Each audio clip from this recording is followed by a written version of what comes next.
aptuveni 5 gadu vecuma iemācījos, ka Latvijā ir divas sabiedrības.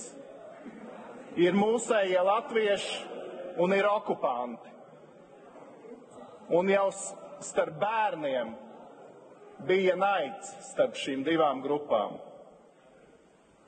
Un tas naids nav beidzies, jo okupanti vēl joprojām nav aizvākušies.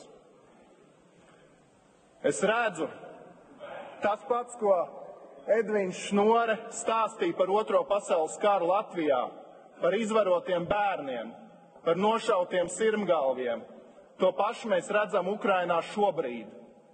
Mēs lasām par 9-gadīgiem, 14-gadīgiem izvarotiem bērniem no šo pašu okupantu puses, kas plosījās Latvijā Otrajā pasaules karā. Pasakiet man, kā lai lasot šos ziņas, atceroties mūsu vecvecāku stāstus, neienīst šos okupantus. Es viņus ienīstu. Okupēkļiem nav vietas Latvijā, un es ceru, ka vienu dienu Latvijā visi bērni varēs uzaugt tādā vidē kā Aldis Gobzems, kur 95% ir latvieši.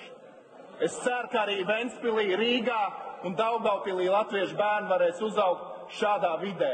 Šobrīd tas nav, un kamēr okupanti staigās pa mūsu zemi un svētīs savus okupēkļus, tikmēr mūsu bērni dzīvos naidā. Es negribu novēlēt to mūsu bērniem.